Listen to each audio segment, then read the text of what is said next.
Welcome to another special edition of Mysterious Forces with myself, Natasha Nyxx. Thank you for joining me. I have another pre-recorded interview at this time. It's with Tracey Garbutt-Dolan, and this interview was conducted on June 3rd, 2018 at Contact in the Desert.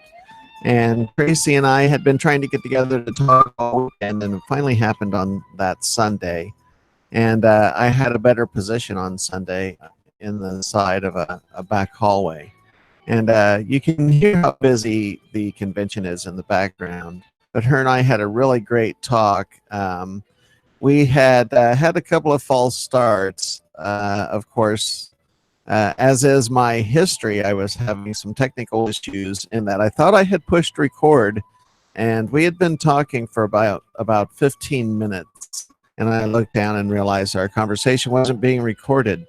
So we had to start all over, and you'll hear her and I laugh as we kind of introduce each other and revisit a couple of questions that we'd already kind of talked about extensively. So the inside joke there is just that we'd already kind of covered that, and we're retracing our steps. But she talks a lot about getting married to Richard.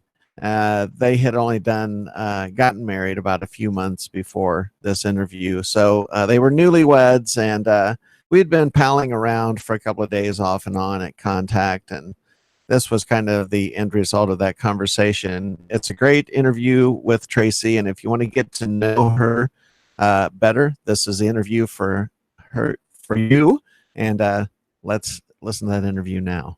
It's a good one. It is my greatest pleasure to welcome to the show Tracey Garbutt. Thank you, Natasha. Thanks. We were just off air and we were laughing about the whole name thing. So I've been wanting to have you on the show for a while. We've been getting to know each other. Yeah. And you are caught up in the Richard Dolan whirlwind. Right. And that's how we met. But we've gotten to know each other personally over a couple of times meeting in public. Mm-hmm. And can you just talk a little bit about how you wound up in the Richard Dolan whirlwind? Sure. We kind of have two versions of the story. One, we tend to tell more in small groups because we did actually meet for the first time in 2013, and Richard has quite a funny story about that because he always says it didn't go that well for him. Mm-hmm. But I'm going to leave that story for him to tell. Okay. We officially met at this particular conference, Contact in the Desert, in 2016. And I'll tell you, he was a way different person at the time, and then I had originally met.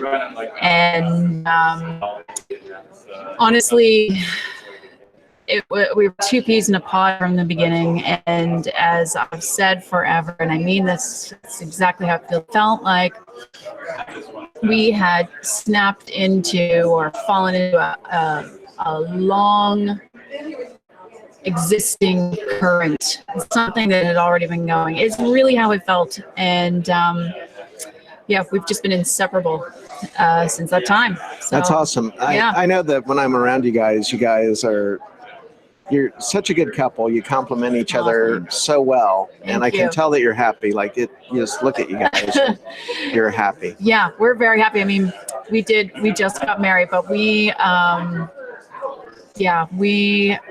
are just very compatible.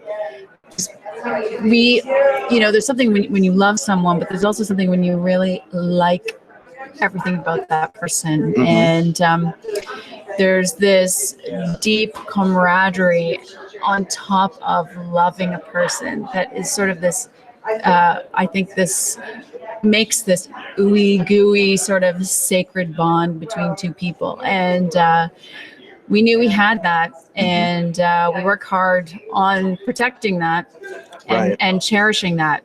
Richard speaks about it sometimes, but we do. We cherish that because it's tough these days, and especially with his crazy world, there's a lot going on. It is like a whirlwind, and this is really important to us. I mean, this is what life is about. Life is about all these other things, of course, but ultimately, life boils down to love and love relationships, friendships. But love relationship is something really important. So I feel so incredibly grateful to have met that life partner, you know. So we're very happy, and I think people can tell. Yeah, no, they can. Yeah. It's a good thing to see. You know, you see so many miserable people sometimes, and Yeah. it's always inspiring to see happy people. Yeah, I feel And the same that way. feels Yeah. good. Yeah, thank you. And your wedding pictures from Australia were beautiful. I mean, Thank you. just the setting and where were you at in We Australia? were really lucky. We were scheduled to do a conference with Catherine Austin Fitz in Uluru, Australia, which people may know better as Ayers Rock. It is in the center of the continent. It's iconic. Yes, it is. It's also a sacred space to the Aboriginals. So Catherine had been there in the past. She had a very spiritual experience there. And she wanted to create her own retreat and invited Richard and invited me. And Richard obviously was the speaker. I was lucky enough to be able to go as well. Mm-hmm. And Australia has always held a special place for me. I went backpacking there when I was 18 for a year. Wow. Yeah, and I had been when I was 15 for a month. So, and I had some very serious things happen. I enjoyed it. I loved it. But it was a real, it was kind of a transition for me into early adulthood. It really... A coming of age journey. Yeah, it really, really was. Mm-hmm. And so it's always been a special place for me. He was there for the first time last year and absolutely loved it. Loved the people. I don't know how you couldn't love the people. Mm-hmm. They're so hospitable, so nice. So it was really the perfect place for us. And essentially we eloped. That's awesome. Yeah, which is really great. And we were just planning on removing ourselves for 15 minutes out of the conference to sneak off and go get married at Ayers Rock, at Uluru, at the Rock, Mm-hmm.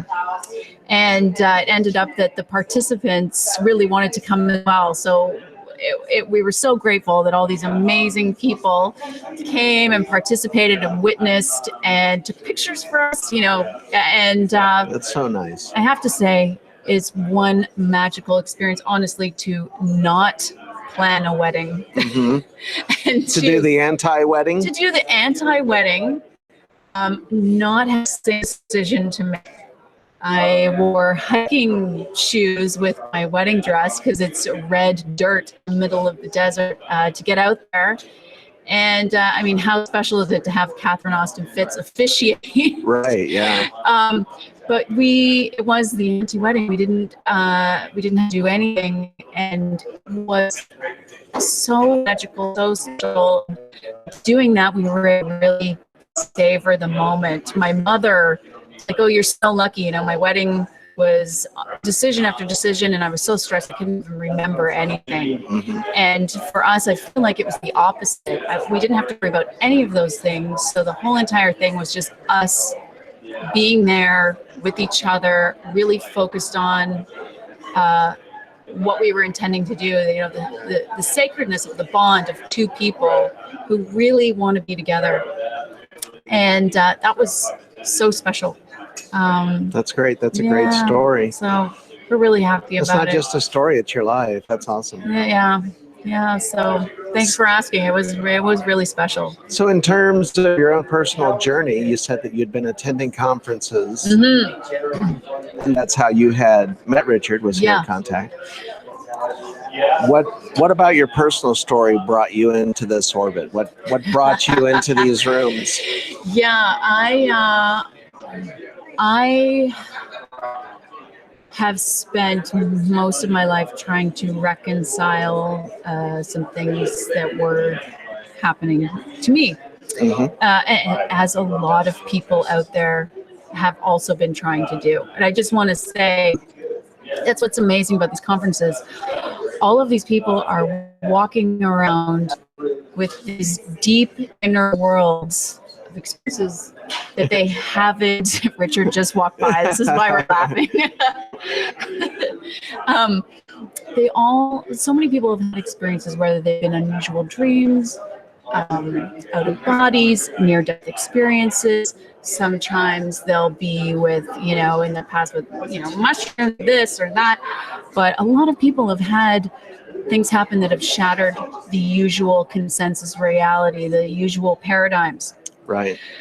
At a conference here, I see all these people and I know they're walking around with these stories. So it's so strange that we all have that big inner world going on, but we're isolated. And so I was one of those people. I was feeling, I had all of these different things, which I'll get into. And I was feeling really isolated. So I was spending many years trying to investigate myself, my own mind. What is this? Prove to myself the sanity, that I was saying, and that maybe there are others out there that are having these types of things. So I was going to a lot of different things over time. Eventually, I ended up at UFO conferences. And I remember the first time I was at one, I thought, I was really surprised. I wasn't, but a lot of people were very open-hearted. I mean, they'd had something in their world rocked, and so they were open. And I really appreciated that about what I was finding here. So I started going to them regularly by myself. Community. Yeah, there was a sense of community, and even sometimes, you go to these and you don't always find that community, but you might find a few different people.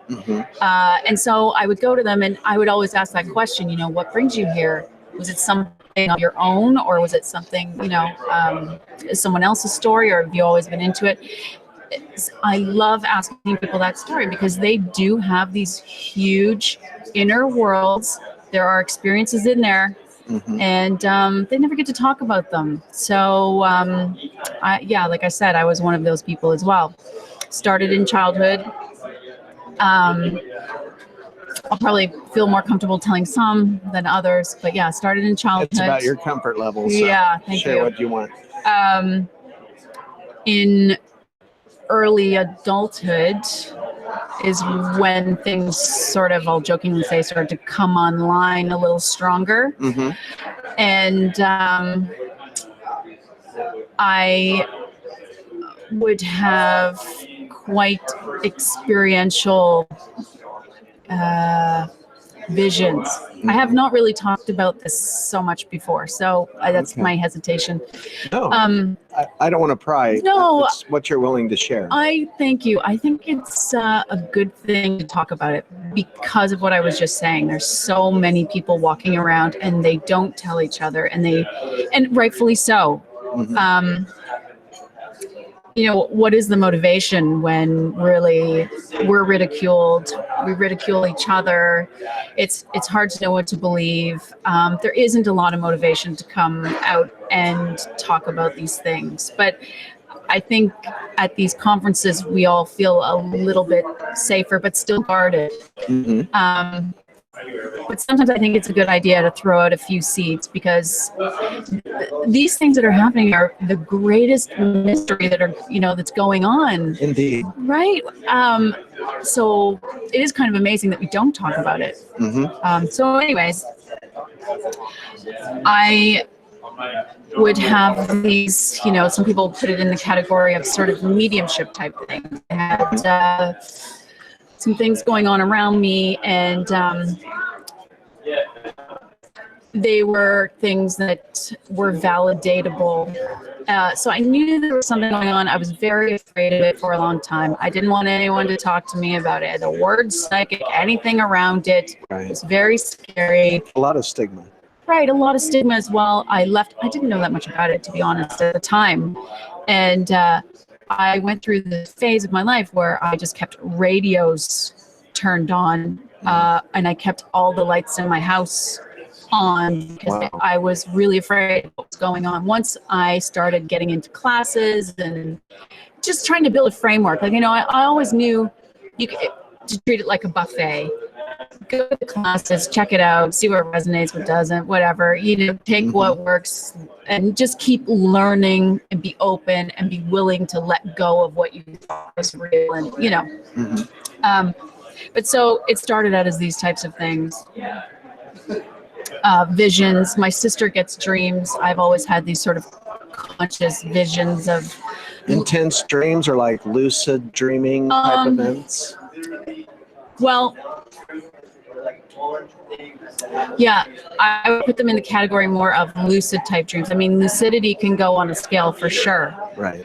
But there was something going on inside my dreams where they weren't sort of, I'd had them my whole life, obviously, like all of us. And sometimes they're a mishmash of the day. Sometimes they have, they're like small vignettes, a series of them. But I was beginning to have these big, long, twisting and turning, people leaving the room and coming back. It was sort of like watching a movie. And there was a different quality to them. Then I got really fascinated with dreams. I began writing them down, and they were deepening. I was having deja vu in my dreams. I was knowing what was going to happen. I was recognizing characters from here. I knew how the entire thing would play out. I know there's a lot of people out there that this kind of thing happens to them all the time. Right. More than people would think. More than people would think. So yes. Lucidity in that I had awareness also that I was separate from my dreaming body. Some very unusual dream stuff. Out of body experiences. Someday I'll probably go to those more because there was some creepy stuff that happened with some of my out of body experiences.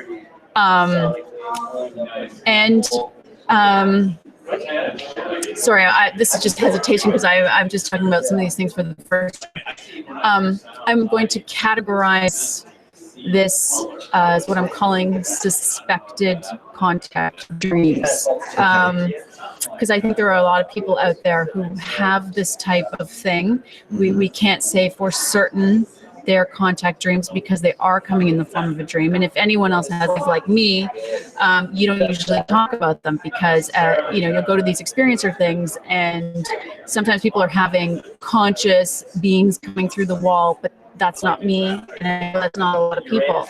We're having dreams that, you wake up and you will say, okay, that was not a dream.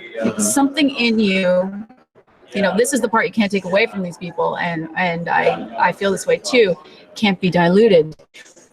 There's something in me that refuses to believe that was a dream. The lucidity, like high def, a totally different feeling. There's a different intention. There's a qualitative different to those kinds of experiences. Yeah, right. There really is. So this is something else. These contact type dreams with these beings. I've also had a conscious contact experience with a friend of mine. So we were sitting on a couch. She was beside me, and we had a being appear between us and the TV. This is usually the one that I will talk about because daytime, witness, all the things that you want to have to be able to verify it. So this is something else. But so the gamut of things that have happened to me, I've sort of scratched the surface. There's been a lot that I've been trying to reconcile.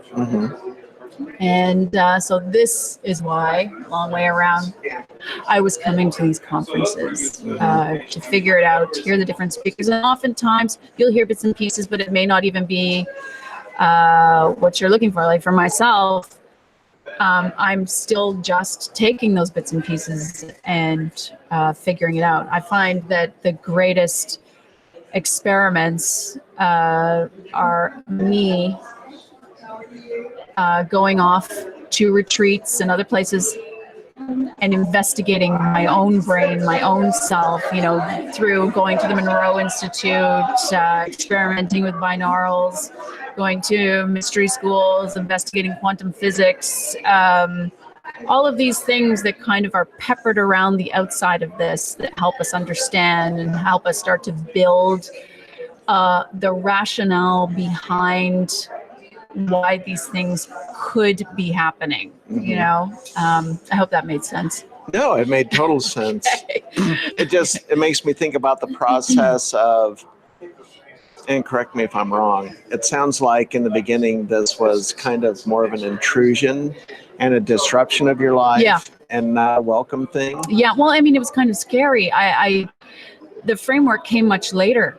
The things started happening, and I was very afraid of it.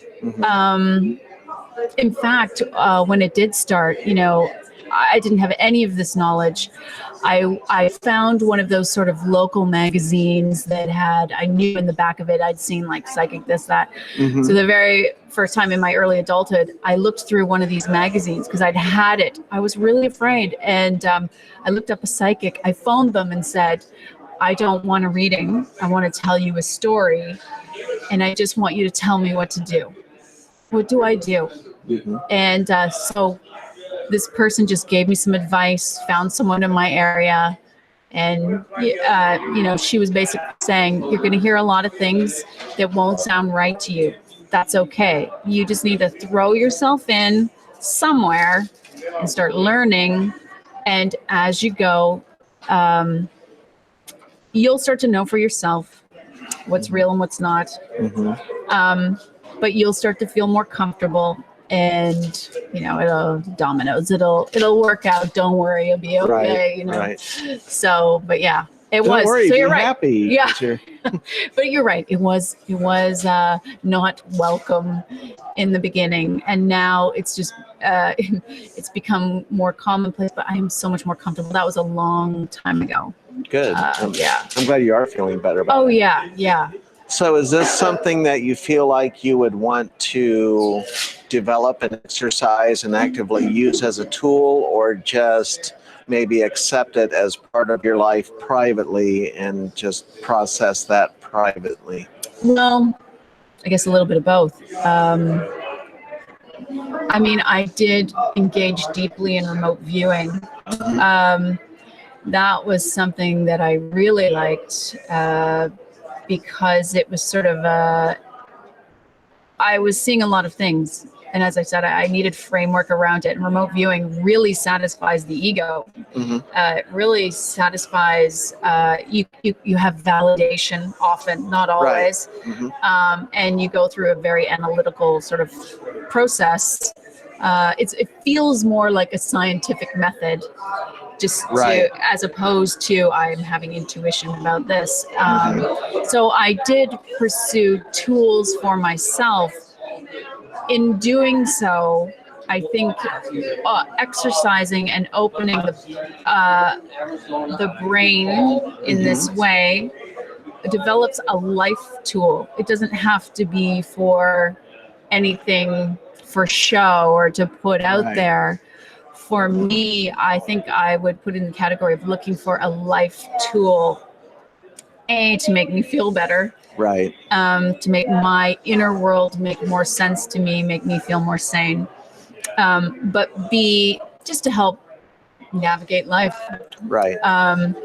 So as far as, is that what you were asking? Would I want to develop it as a tool? Yeah, would you want to use it? Like, I can imagine, because of your association with Richard, there'd be a whole segment of people, if they had their way, they'd have you looking for aliens on the dark side of the moon next week. And, you know, writing a book and blah, blah, blah, and trying to kind of create for you. I mean, you know, like I'm talking about people's expectations. I'm not trying to, not a secret UFO conference cabal that would, but I mean, people would, I think, maybe expect that. And I guess, you know, many women throughout history have had these abilities.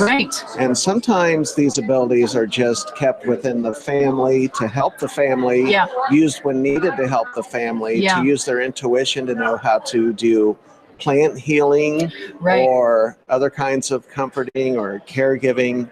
And all of that ties together, but it doesn't mean that everyone wants to go write a book, stand behind a lectern, and make this a big, you know, I'm going to tell you when the big earthquake is coming. And, you know, like capitalize on it. I guess. Those kinds of things don't really interest me. When I was really seeing results with remote viewing. I mean, I did quite seriously for some time.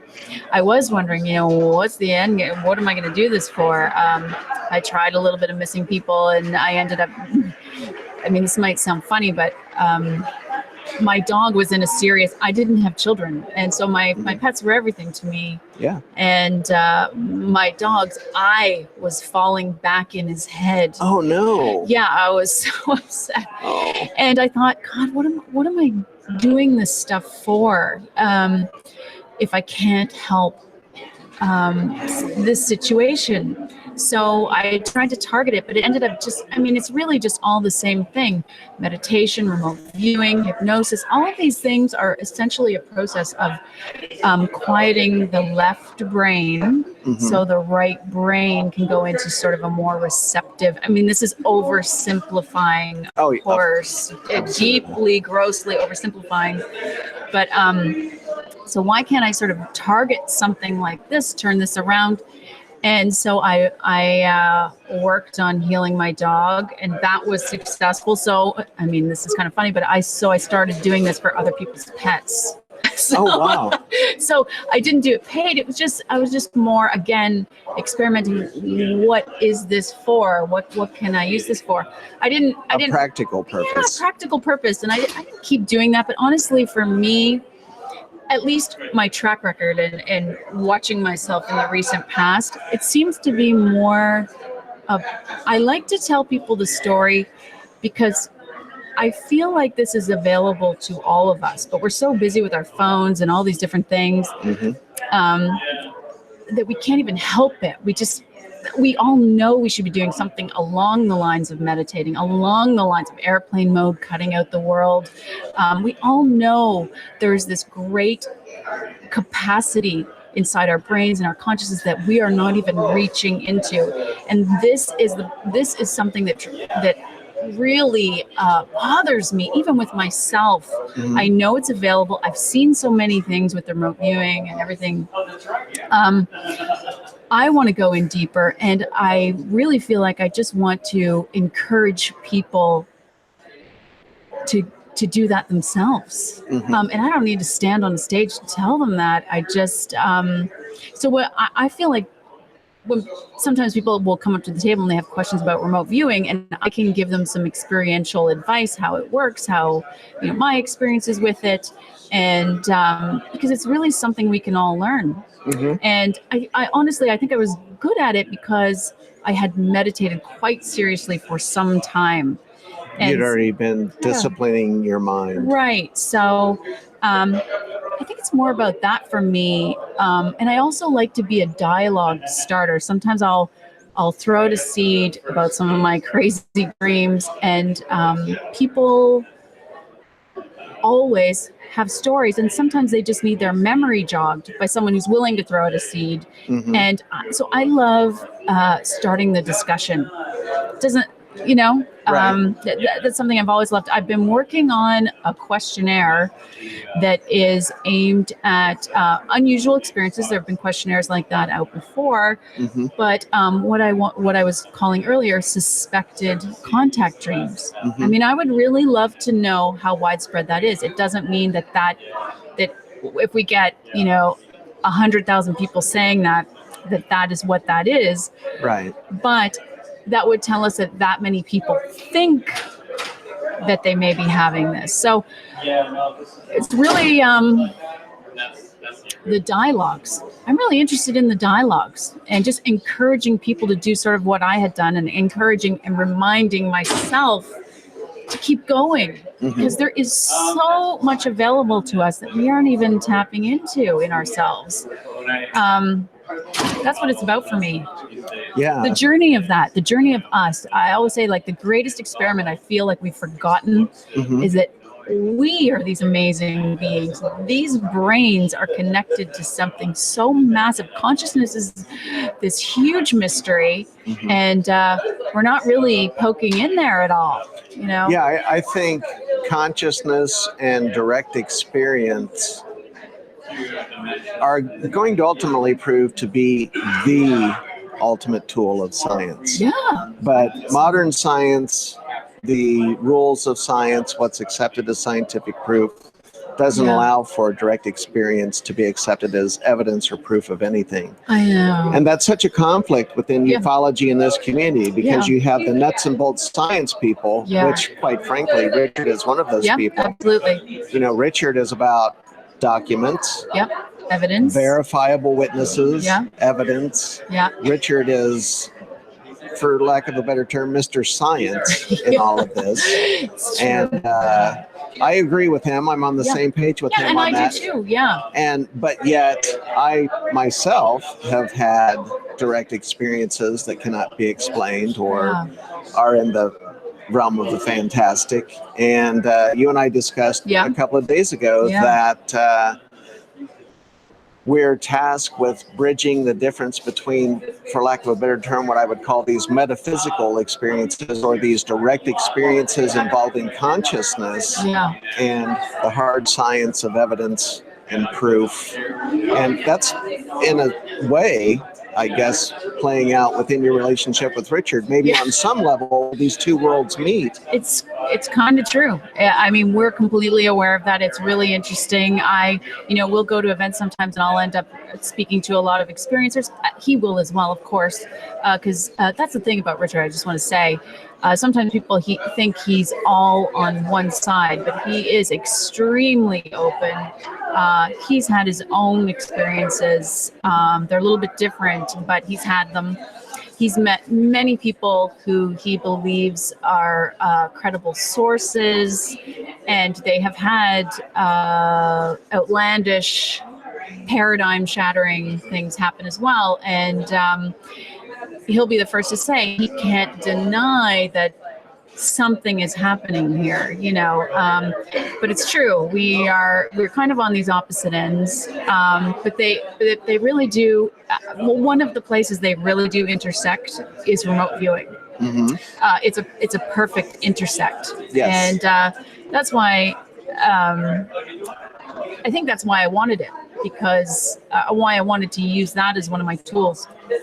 It kind of found me, but because it was this. I think we all kind of crave the evidence, even when we're experiencers and we're having these fantastical, I could use even the word mystical in some cases, outside of consensus reality, things happening. We don't disbelieve that they happen to us. We know they happen to us, but a part of our mind, a part of our being still craves